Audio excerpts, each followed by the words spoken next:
press room. Trent, if you'd like to introduce yourself there. Thanks, Josh. So yeah, firstly, sorry for everyone, you probably can't see my face at the moment, which is not perfect, but we'll kind of work with that. So yeah, just as a quick intro, my background, or I guess my role at Pinnacle is the National Health and Wellness Manager.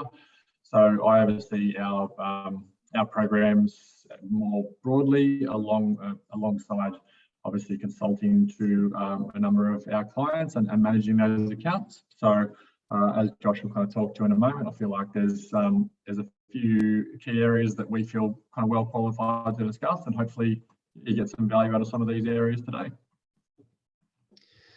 All right, thanks, Trent. And as we said at the top, guys, for those that have just jumped on, this is meant to be an informal session. We like to have these tight-knit little working groups like this, that we're going to share ideas, we're going to share stories. This is not a one-size-fits-all wellbeing program. This isn't a conclusive, all you need to know about how to have an amazing culture at your workplace, and nor are we promising, I hope.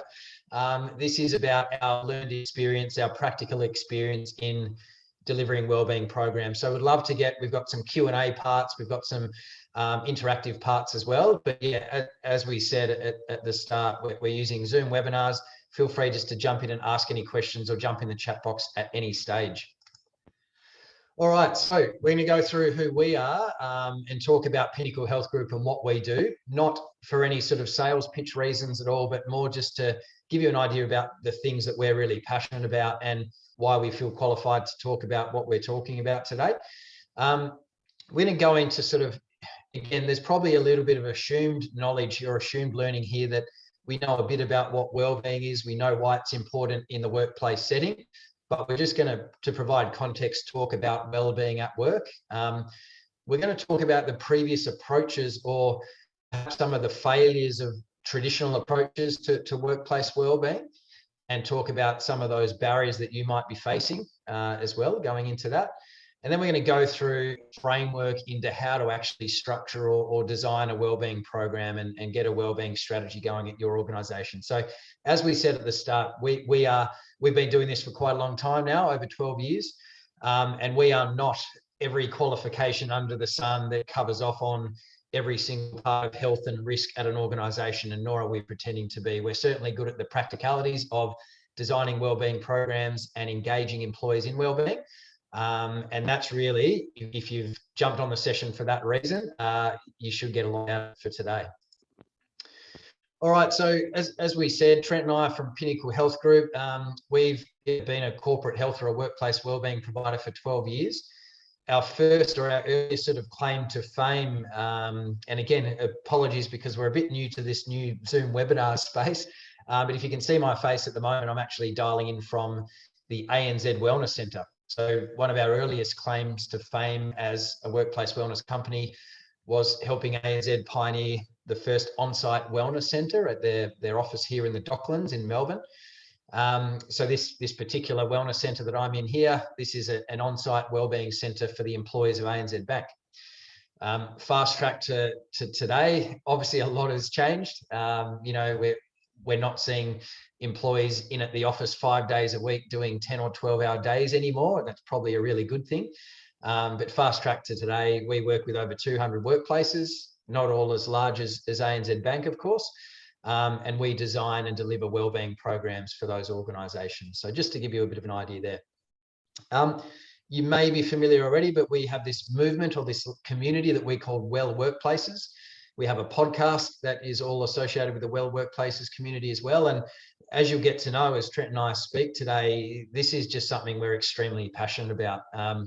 Particularly throughout COVID, we were doing just lots and lots of supporting workplaces and clients in any way we could. It was very reactive and ad hoc and scattergun because, let's face it, most organizations and even us as a service provider, we didn't know what was coming up. So that it really helps sort of shape who we are now. But those 2 years in supporting workplaces in different ways really drove us to build this community that we call Well Workplaces. So if you haven't already, feel free to jump on the Well Workplaces podcast or check it out. There's a bunch of really good speakers wellbeing service providers, organizations, HR leaders, health and wellbeing leaders, and so on, that are great to listen to. So yeah, go to where you find your podcasts and jump on there.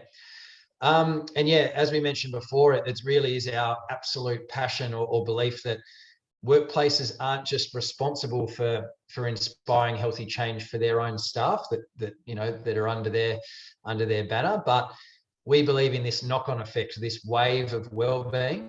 And we believe, given that we spend a third of our lives working and so much time in the workplace and so on, that workplaces are really where we develop and shape healthy behaviors, or they can sometimes be unhealthy behaviors. So due to that, we believe that workplaces are not only responsible for the well-being of their employees, but for the families, the teams, and the communities that those employees interact with. So it's kind of this pay it forward knock-on effect. So if I'm starting to sound like a cult leader at the start of this session, I apologize, but if you get to know us at Pinnacle, we are extremely passionate about that, and we're sort of unapologetic about it as well. And we like to work with stakeholders or workplace leaders that have those passions as well around inspiring healthy change. And just very quickly, as I said at the top, this isn't to sell you on the things that we do, but more just to give you an idea of how we've learnt the things that we know and that we're going to talk about today. Is that we think that we do three things really well. One of those is employee wellbeing strategy, so actually designing and building out wellbeing programs. The second of those is actually delivering wellbeing programs themselves. So that's the service delivery. That's the 4 quarterly wellbeing themes or the pillars. It's the events. It's the health checks. It's the skin cancer checks. It's the live workshops or keynote speaker sessions on wellbeing. That's what we do, and that's really the bread and butter or the highest volume of what we do. And then third and finally, I guess, are the on-site wellness centres. Now, these are probably where we started our workplace wellbeing journey, as I mentioned, at ANZ Bank back in the day. And they are sort of fairly a unique and probably not for everyone part of what we offer, but they're certainly something that are in place at the moment and are really a flag in the ground at some of the big organisations that we work with. So that's just a snapshot of what it is that we do, and again, why we feel like we can speak at length and with passion about workplace wellbeing. All right. So as I said, I don't want to take you guys, given that you probably know lots and lots of this, I don't want to take you too far into the realm of what is wellbeing, because certainly, there's some assumed knowledge that you guys will understand what wellbeing is, and that's brought you into the room. But we like to kind of map out wellbeing or to explain wellbeing with 3 main pillars. Now, again, our wellbeing journey began I'm a physiotherapist, and Trent has worked in gyms for lots of his career, and our wellbeing personal journeys really started quite heavily into the physical wellbeing aspect. But certainly, as we've all come to know, that wellbeing is more than just physical wellbeing or the absence of sickness or illness. We really understand now that wellbeing is this nice connected interaction between physical, mental, and social wellbeing. Now, some of you may be aware of the Gallup Institute, and they certainly have 5 pillars of wellbeing. They have career wellbeing, they have physical wellbeing, financial wellbeing, and emotional wellbeing, and so on.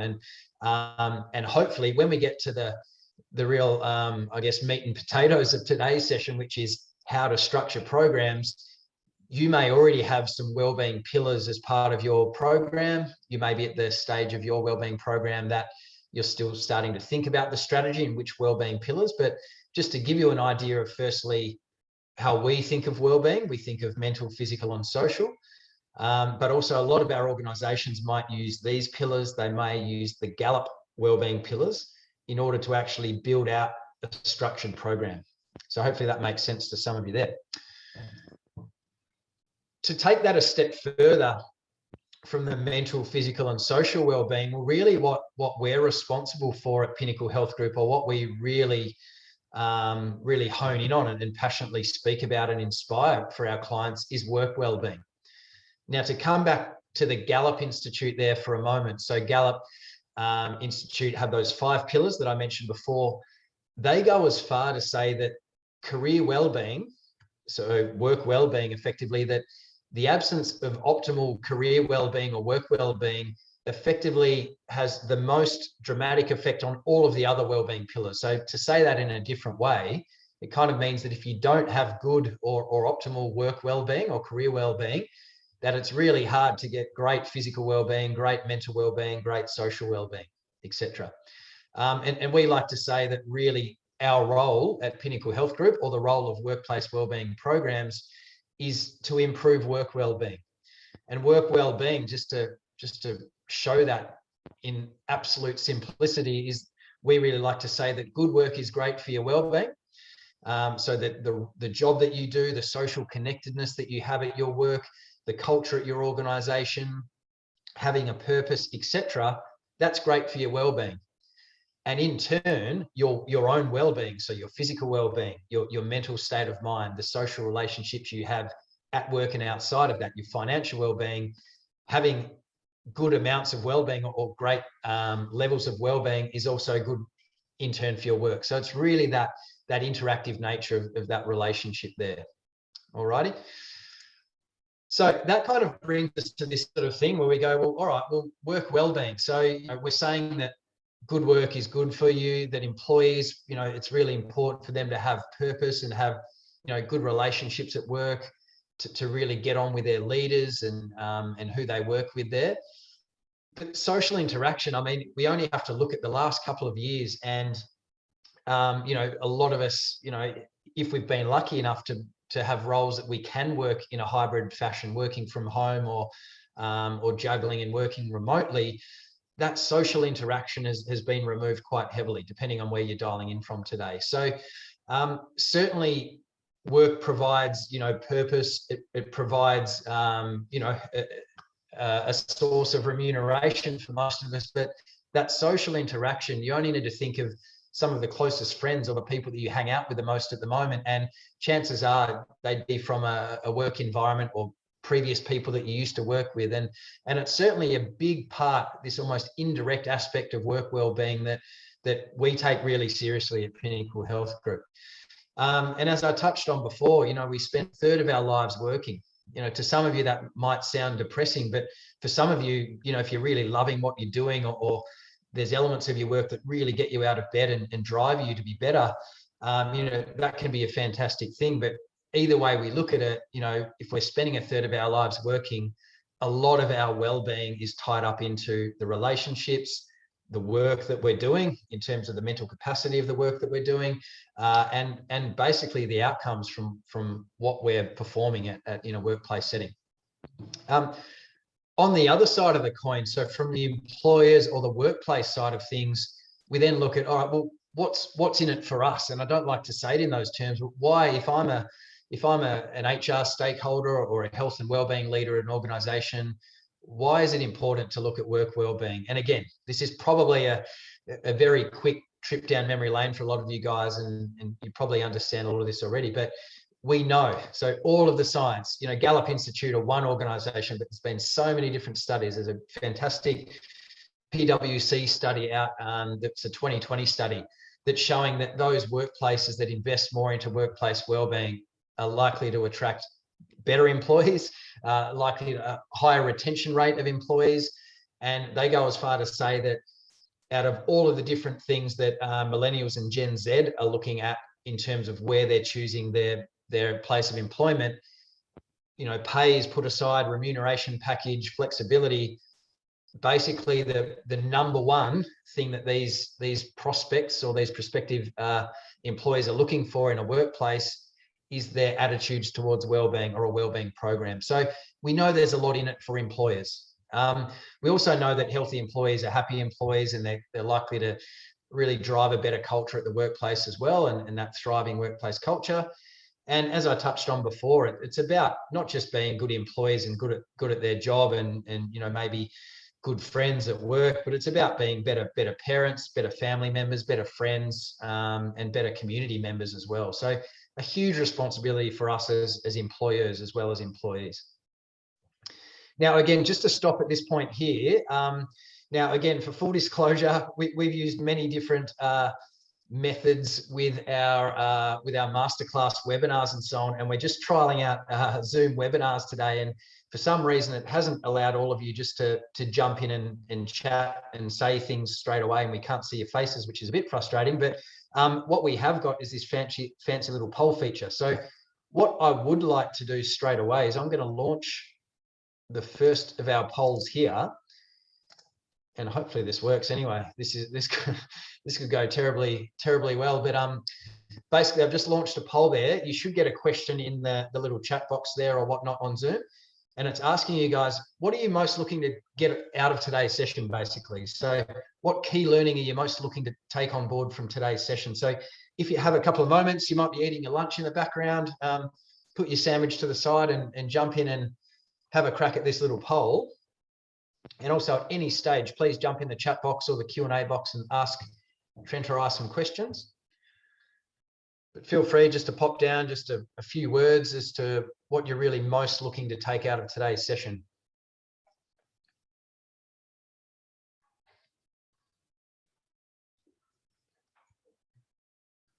I'll give you a little bit of time to do that. I should play some music really while this is going. I won't, but.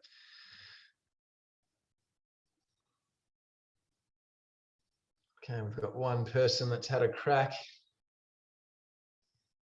And also, guys, again, I'll try and, while we're doing that, actually, what I'll try and do is allow all of you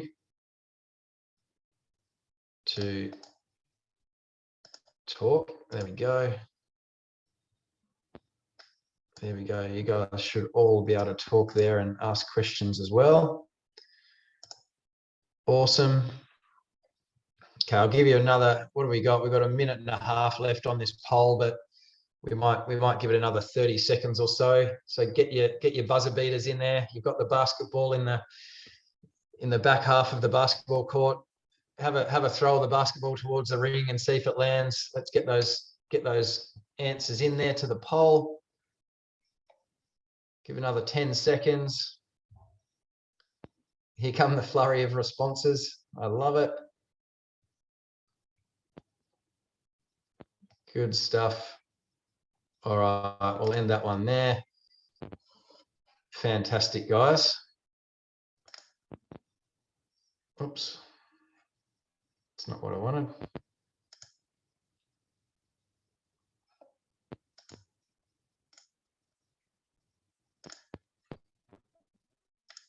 All right, apologies if you've just jumped into this and you're thinking, what the hell is going on here? For full disclosure, we're trying out a new webinar approach here. Seems to be going, not fantastic at the moment, but thanks for filling out that poll. For some reason, I was expecting all the answers to come up straight away, but I'll have to dig in and have a look at that. But let's keep moving on. If you'd like to ask any questions in the chat box or the Q&A, I welcome that at any stage. And just to bring us up to speed with where we're at the moment, we've spoken about, given a bit of an introduction to myself and Trent, who I'll throw to in a moment. We've spoken about Pinnacle Health Group and what it is that we do for workplaces, but we're now talking about employee wellbeing. And we're talking about sort of the benefits of employee wellbeing for employees. And we're now looking at the benefits of employee wellbeing for workplaces themselves. But again, you're probably sitting there thinking, well, this is bleedingly obvious stuff, Josh. Like, we know about wellbeing, particularly the last couple of years throughout COVID, whilst it was a crazy and intense and really stressful time for lots of us. One of the positives out of that is that employee wellbeing, particularly mental wellbeing, has been spoken about at executive levels and at leadership levels of organizations from all sizes. So for that reason, we're seeing a lot more attention on employee wellbeing and a lot more focus on employee wellbeing programs, and that's fantastic. But then, as I touched on it right at the start of the session, what that does leave is this bit of a gap between knowing that we need to do employee wellbeing and knowing that employee wellbeing is important, but then knowing how to do it and how to do it well.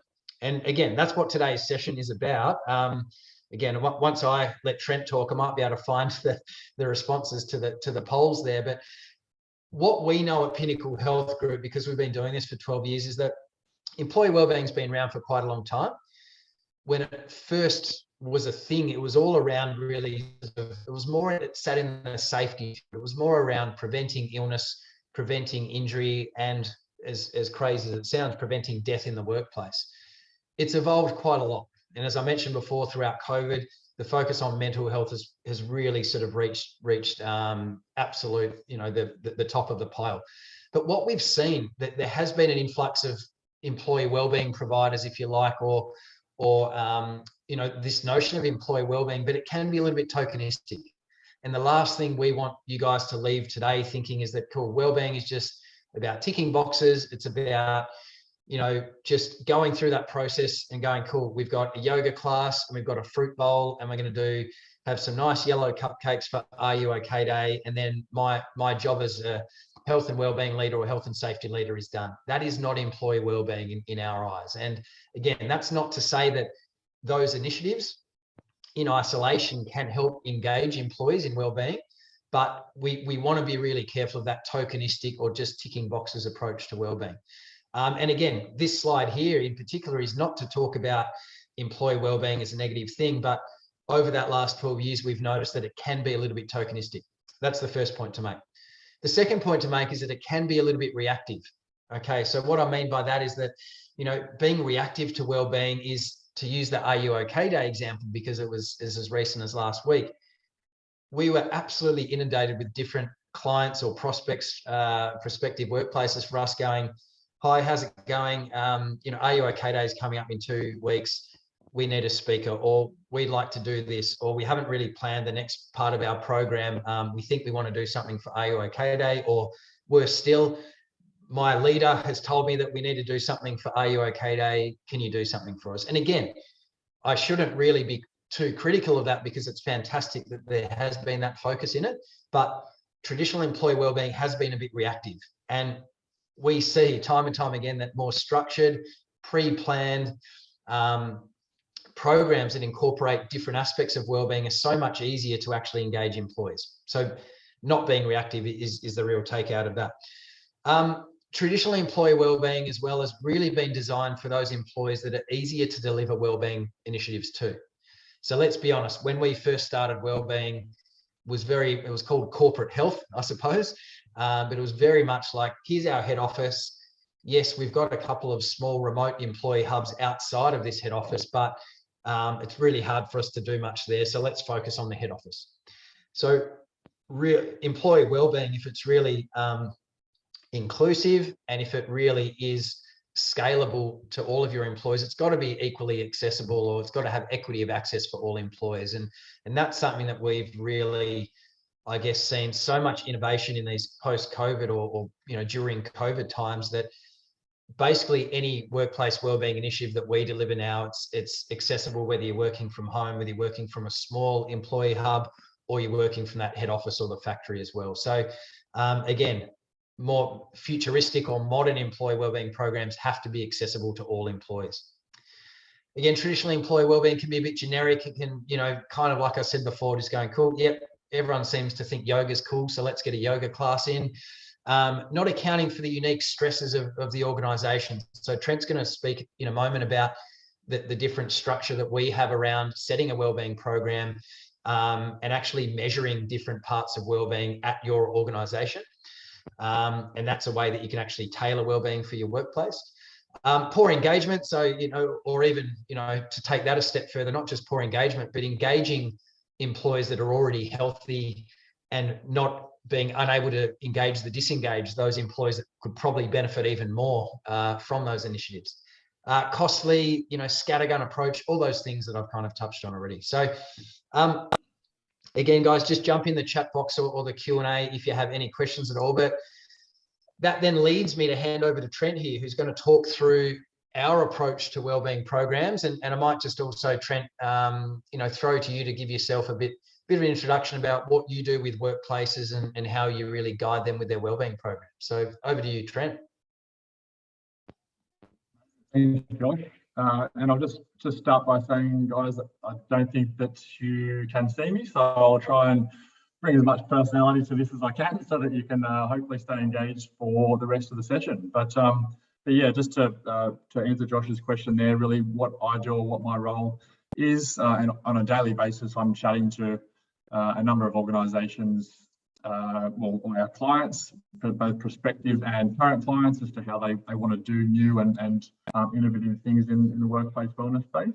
But I guess I'm talking regularly about what are the problems, what are the unique pain points, what's going well with a lot of these employee wellbeing programs or offerings at the moment. So I suppose this structure that I'm going to talk to today around the SPACE framework is what I'm talking about every day with these clients. And I guess that's the biggest thing, is there's so many great ideas out there, so many great initiatives that are already being offered, but one of the biggest problems or questions that we get is how do we kind of bring that all together. So yeah, hopefully these 5 areas or the SPACE framework structure will allow you guys to take a few ideas away from today. And also just to mention that really the goal of this for me is just to start to get some creative juices flowing for you guys, start to think about some of the questions you want to ask to assess your current program, and hopefully be able to fill some gaps or have a few key takeaways from the session. So I guess to kick off, the first, as you can see there, the SPACE framework, we're talking structure, psychological support, awareness, champions of wellbeing, and evaluation of wellbeing. And what I'm going to talk about here is firstly structure. So I guess the first thing to think about when you're structuring your wellbeing program is, firstly, do you have a launch or a kickoff event for the program, either in person or online? So 2 points to that. Firstly, if you've done all the hard work in doing the groundwork, creating your program, coming up with a unique range of offerings for your employees, you definitely want the opportunity to be able to celebrate that, firstly. But secondly, you want to align it with some sort of event so that you're obviously engaging as many employees and as much interest as possible to create the hype around the program. Because I mean, what we hear a lot of is that employees, it's hard for them to access some of these internal services, whether that be wellbeing or other internal organisational events. It's hard for them to access that via some of the communication channels. So the more bums on seats and the more interest you can get from day one, that's obviously going to filter down and hopefully lead to higher engagement throughout the program. So it doesn't have to be anything groundbreaking. It could be as simple as you have an on-site strategy session and you want to utilise that for the first half an hour to launch your program. You may be rolling out an employee step challenge, for example, and you like linking that in with launching the program, or it might be something like a skin check program.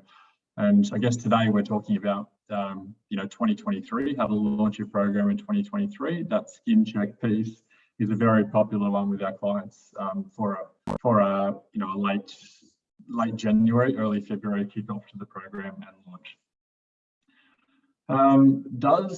Secondly, does your employee wellbeing program include at least one key initiative per quarter?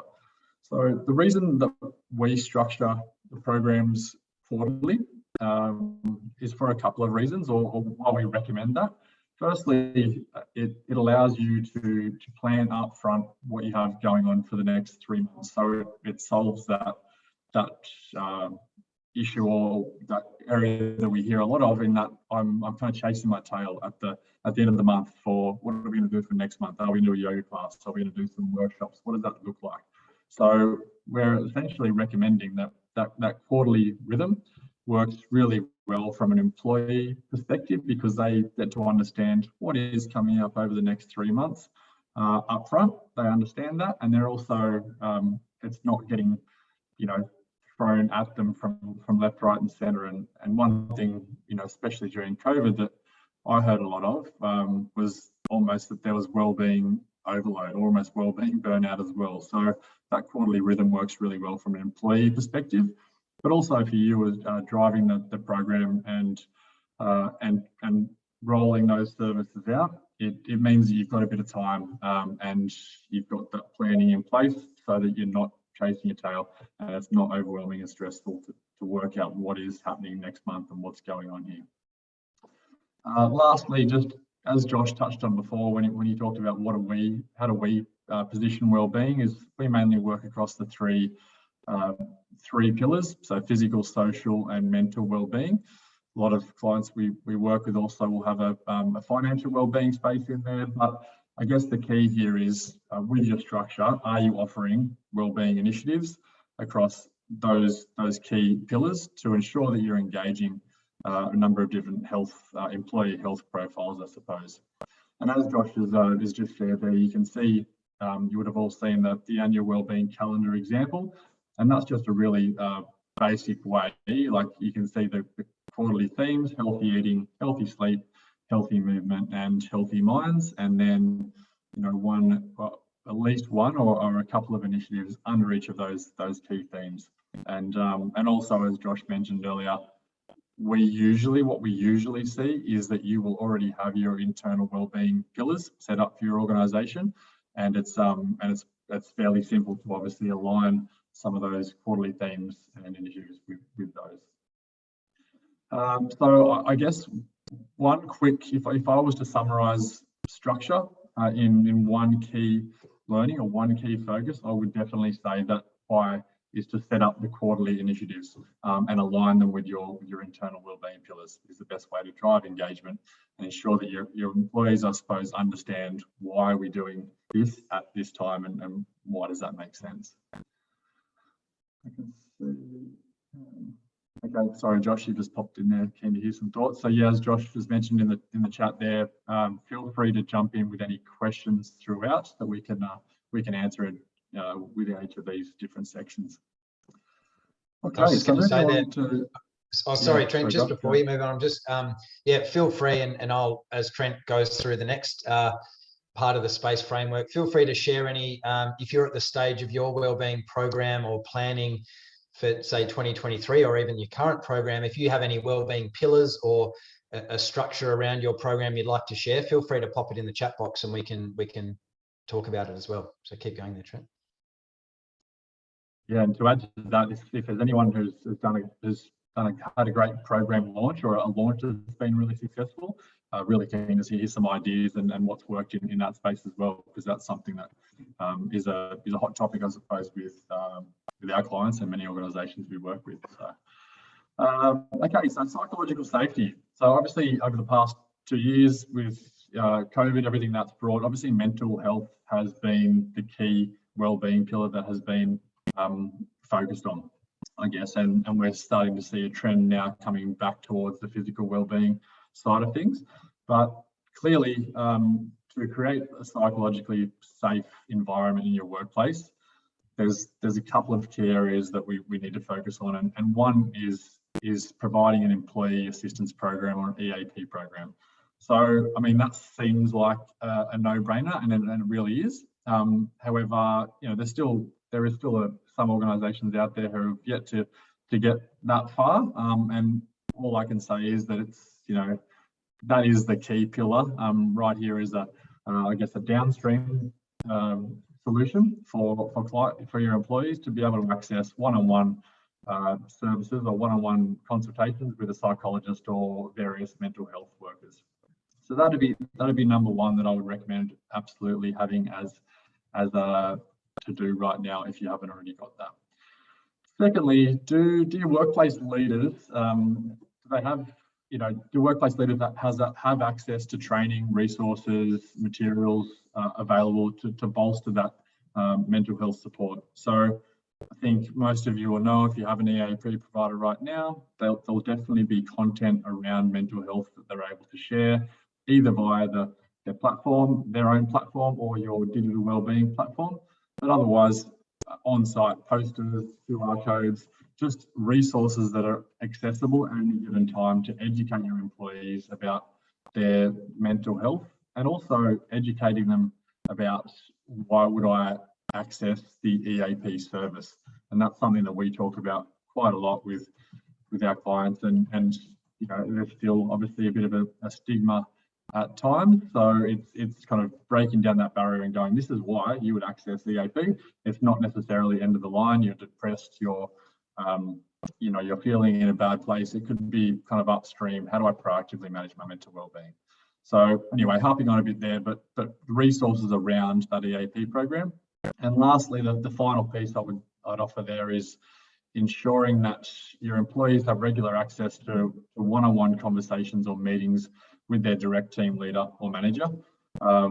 We know that allowing vulnerability in the workplace and the comfort to feel like you can speak to your direct manager or team leader is really crucial in them feeling comfortable and safe in the workplace. So you can have an EAP program, you can have the resources, you can have mental health first aid officers, but if you don't have an environment that's comfortable whereby employees feel like they can reach out to their manager or someone within the organisation, then all the hard work that you've done can be kind of taken away. So they'd be my three key areas of focus there, and probably one tip in summary to add there is we've found that our most well-equipped clients in supporting mental wellbeing are able to utilise their EAP reporting to manage or to access live data on trends within the organisation. So again, hopefully I'm not setting you up for any frustrations here if your EAP provider doesn't give you that, but if you can reach out for live reporting data to be able to assess any key trends at any given point, that just allows you to obviously make some changes immediately and obviously assess why is it that we're seeing these things in the workplace right now. Has there been a restructure? What's going on? So yeah, that'd be my recommendation to use those tools to access live reporting data where possible. So we'll just stop there just in case there is any.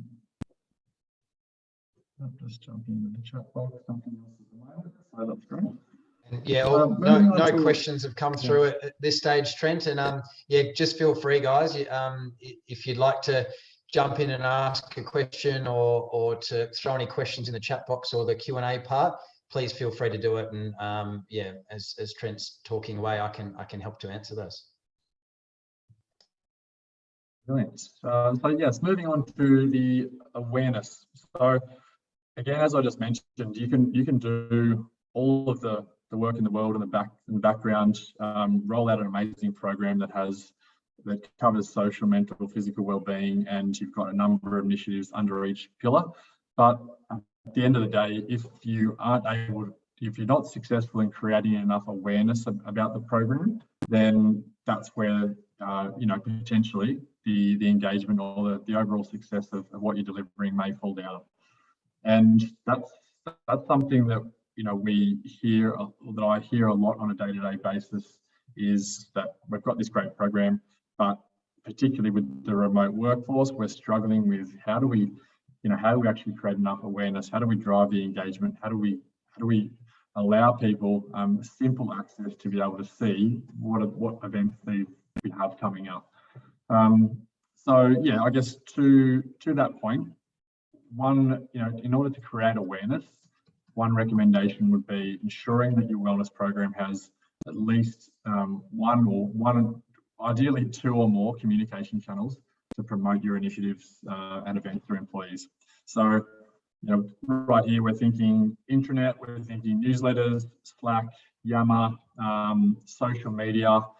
It might be a digital wellbeing hub, but ensuring that I guess you have a range of options there. So again, if it's just on the intranet, a lot of the time we hear that our intranet's outdated. Employees have really got to search out the information that's not hard to access.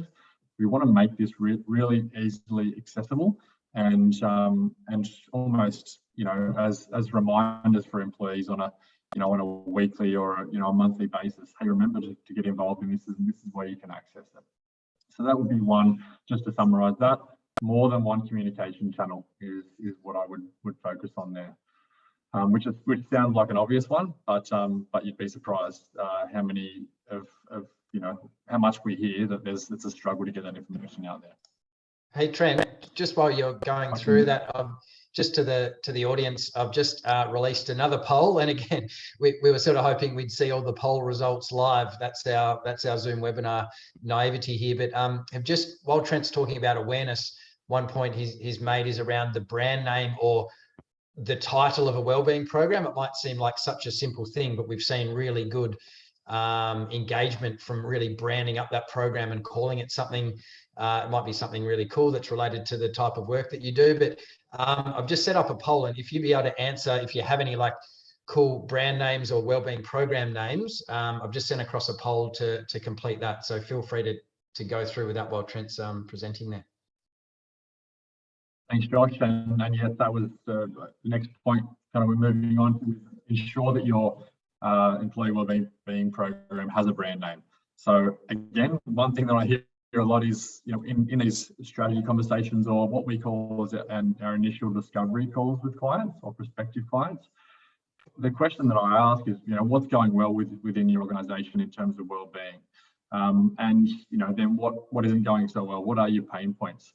And a lot of the time, like most organisations have actually got a really solid offering of programs and services, but they don't necessarily see it as a wellbeing program, or the health, safety and wellbeing lead, or the HR leader who has set the program up sees it as a wellbeing program, but the employees don't understand that is their organisation's wellbeing program. So it's really, really important to have a name around it. It sounds really simple, and again, it probably sounds obvious to some of you, but just by creating a program name, we find that it almost takes on its own persona, and is definitely a key, along with that program launch, in creating enough awareness around your program and what comes under that program name. Have we got any responses in there? So yeah, I can't see any at the moment, but definitely, guys, feel free to add some really cool program names in there. I can suggest a couple, but they're probably going to be fairly cringeworthy. But look, at the end of the day, it's keep it simple, align it with your values, and something that makes sense to your organisation and your employees. And Trent, just a few people have used the poll function, so thank you for that, and also feel free to pop them in the chat function. And just to reiterate what Trent's talking about there, it might seem a bit marketing-y or salesy is having that sort of brand name, but again, as Trent was saying before, that there's so much information as an employee at a workplace. There's so much information that falls into different categories. There might be employee benefits, or there might be, this is part of the social club, or this is part of this. So as Trent was suggesting there, it's almost like doing a bit of an audit, not just of like the health and safety and wellbeing initiatives that are being run, but almost bringing in all this other stuff and calling it the program. So, and to share an example, we've worked with some energy companies that have, called it Spark Wellbeing, or, Thrive tends to get a really big run across a lot of organizations, but it might be something, even if it's called the Pinnacle Health Group Employee Wellbeing Program, it's still got a persona, it's still got a brand name that people can associate that's related to that. And it might seem like such a tiny thing, but we've seen it have such a, if there's one hack that you can do to improve awareness, it would be that one. So so feel free to, thanks for your poll responses, and also thanks for jumping in the Q&A too. So that's great, guys. And lastly, on awareness, we've talked about having a brand name. We've talked about having more than one communication channel. The last piece of advice or recommendation here would be just to ensure that your program is accessible both in person and online. Now, again, probably seems quite obvious, but in that space, we're in a workforce now that's probably not likely to change in the too distant future, and we are going to see that spread of employees, a couple of days in the office, and maybe 2 in the office, 3 at home, or something along those lines for a lot of organisations. So obviously very important that we have access to online for those that are working from home, but also you have the on-site offerings to kind of drive that engagement and social piece that we've talked about. And in terms of what are those actual services in that space, we're thinking, workshops or webinars, we're thinking classes, we're thinking employee step challenges or meditation challenges. These sorts of things are some of the programs or initiatives that can be set up either on-site or online. And the one tip in the awareness space, as I've kind of just touched on, would just be ensuring that you offer the equity of access. So the equity of access is really key here. And Josh mentioned before, in regards to how do we engage the disengaged. So obviously the health focus are going to get on board, they're going to jump into this, but how do we engage the health disengaged, or those that are not readily coming forward and being involved with some of these activities? And when we can do that just by ensuring that there's plenty of awareness and you're offering services that are both virtual and on site. Okay, sorry, just actually, Josh, rolling back there, that last slide, just to touch on, as you can see there, guys, we've just got a basic example of a digital wellbeing hub that you can see there, that's just one of our corporate partners. But a digital wellbeing hub is one of the best ways to drive engagement to your wellbeing program. And that could be, within that hub, the way that we see that is that it kind of underpins the on-site and the virtual events that you have. It's health and wellbeing information that employees can access at any given time as they need, and it's a really good way to drive traffic to that page for any of your internal events that you have going on. So if it's not wellbeing related, you can still drive the access to the digital wellbeing hub as your key point of reference to try and I guess create a bit more awareness for employees about what you have happening in terms of wellbeing. So yeah, we could talk a lot more about that, and we have a lot of different options in the digital wellbeing space. But yeah, just wanted to share that's always a really handy option, and one that EAP providers quite often now are obviously as part of their platform are bulking that out, and that's kind of turned into a bit of a health and wellbeing or a digital hub as well. Okay, well, what have we got? 10 minutes here, so I better keep moving. So moving on to champions, we talk at Pinnacle Health Group, we talk about wellbeing champions a lot, and I think it's a really important one, because one of the biggest issues in rolling out an employee wellbeing program for our clients, a lot of the time, particularly our smaller clients, is that there's one person that is responsible for rolling out the program to the broader employee group. Now, we know that for everything we've talked about today, that it can be certainly challenging. There's a number of different initiatives, there's themes, there's program names, and then the next challenge is obviously getting that out to across multiple business units to multiple locations, and it can certainly be very difficult to drive engagement as an individual running this program. So how we recommend getting around, or one of the ways we can recommend getting around that, is just by creating your own wellbeing committee or working group, whatever you want to call that. But it's really important that we have a health-inspired group of individuals that can meet on a regular basis. We recommend to our clients that we catch up quarterly, assess the delivery of programs and the success of the programs for the last quarter, and just ensure that we've got all our ducks in a row and we're clear on our strategy and rollout of the upcoming quarter. So that's a really it's a simple way to do it, but obviously it's a bit of a recruitment drive as well. It's just to ensure that you've got the right people and you've got those that are really passionate about health and wellbeing in your corner to help you filter that that passion and those wellbeing services down throughout the organisation and across business units. Secondly, and sorry, Josh, just rolling back. Just lastly secondly on the champions, does your CEO, director, does your leadership team champion the health and wellbeing program? Is a question that I would ask, and again can be a big challenge. But what we hear a lot is that employees, there may be a great program in place, but if there's pressure on employees, which there is, obviously there's a lot coming at them, there's deadlines, there's targets, there's a lot of responsibility on employees in this day and age, and wellbeing can just get put on the back burner. So if your leaders are not championing the program, if they're not allowing permission for employees and encouraging them to look after their work wellbeing during their workday, then the program can also fall on its head a little bit. And one really great example I've got of this, one of our clients just recently for Are You OK Day.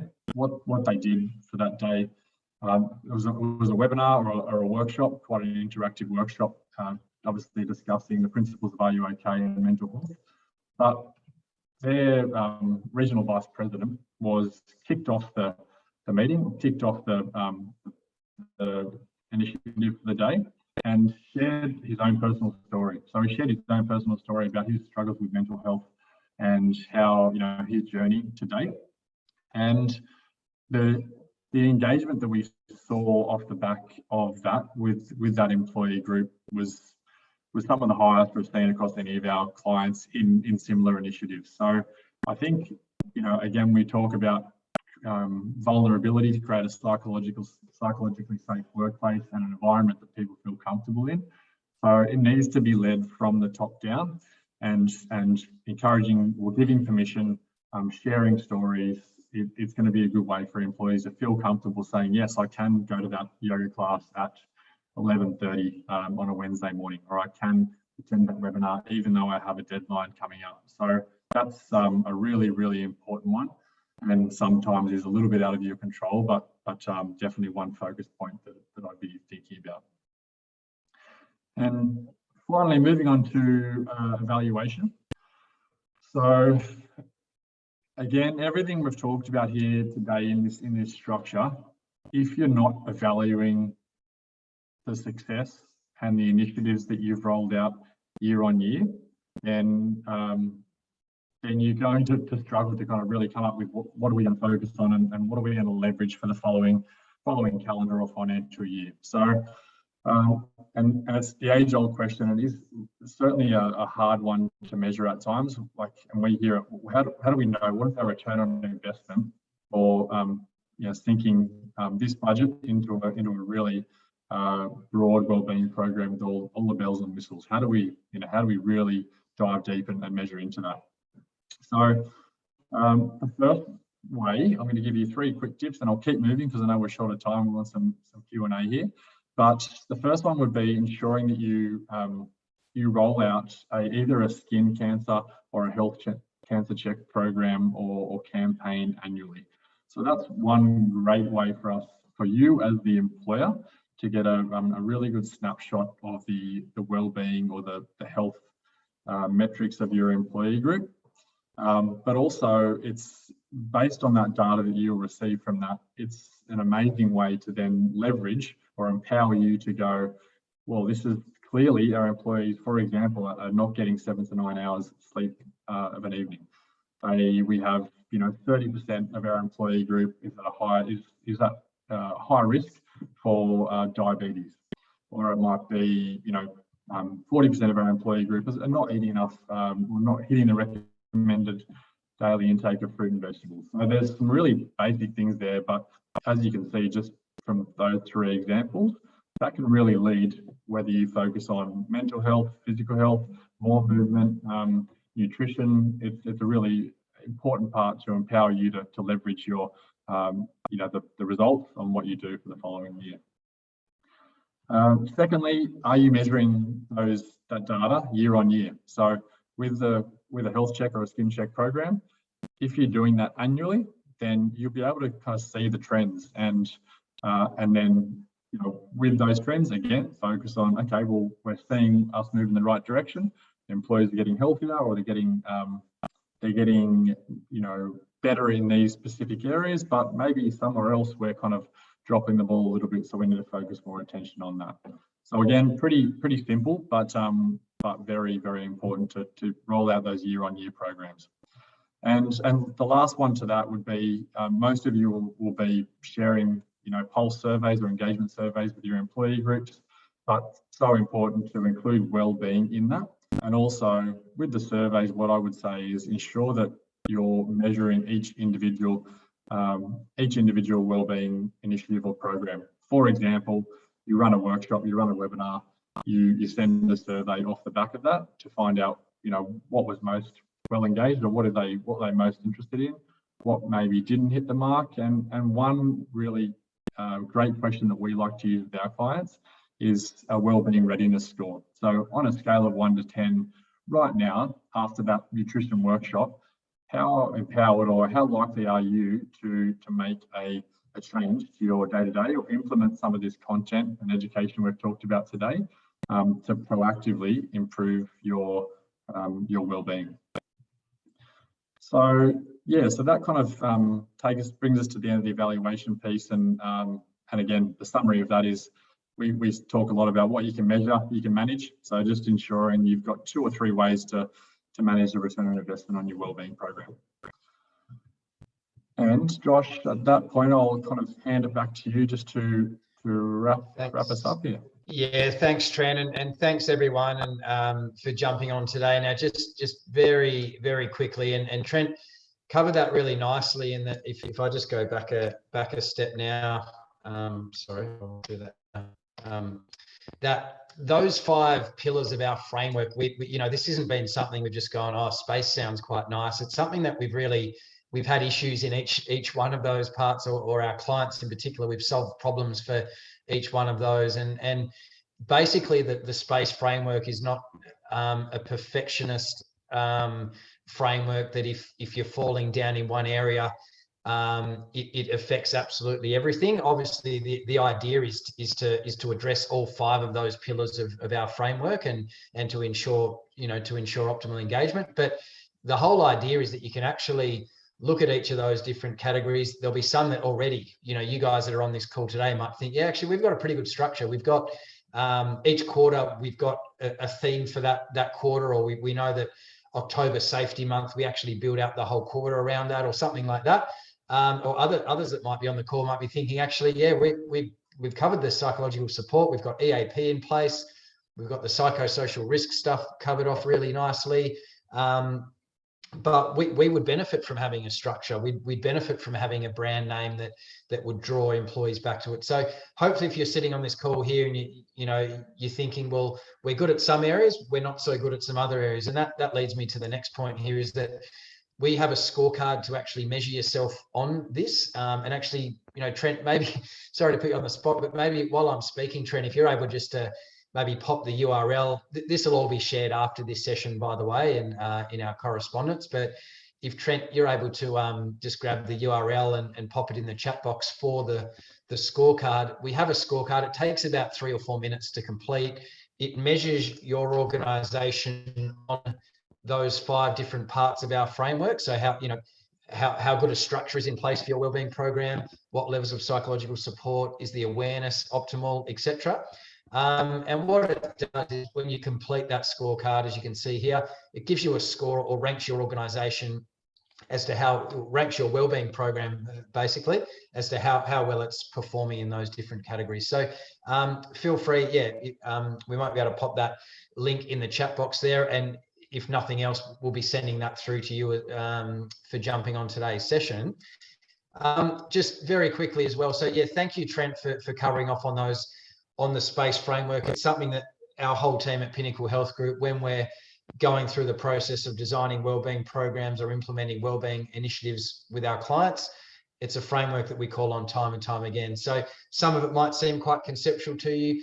Some of it, hopefully, you've got some really, simple gold nuggets that you can take away with and implement at your workplace straight away. Now, as I said before, the Well Workplaces podcast is a great listen. There's lots of great initiatives that you can listen to, or people that you can listen to that are probably in similar roles to yourself, and get some insights there as well. So we really welcome you to jump on that. And then finally, just wanted to draw your attention that we have a really strong partnership with YGAP, so Y Generation Against Poverty.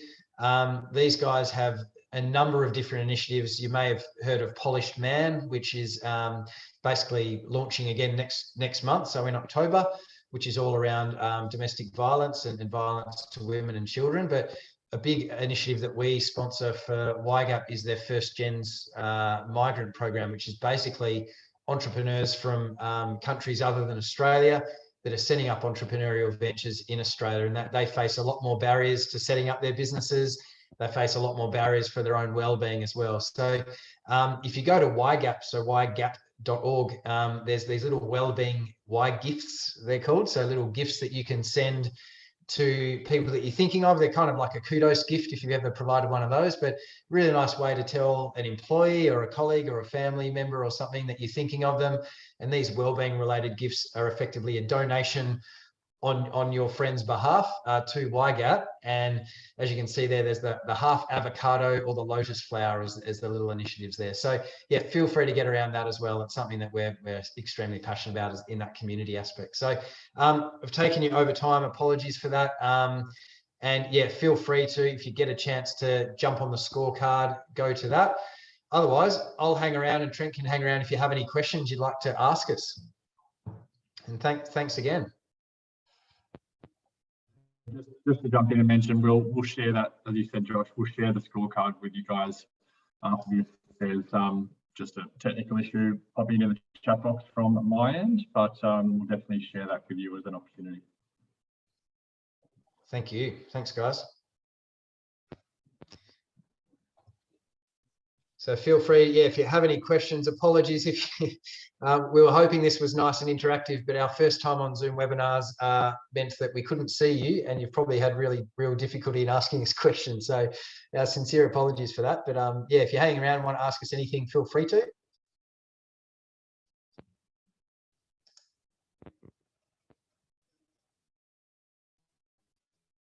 Stop the recording now.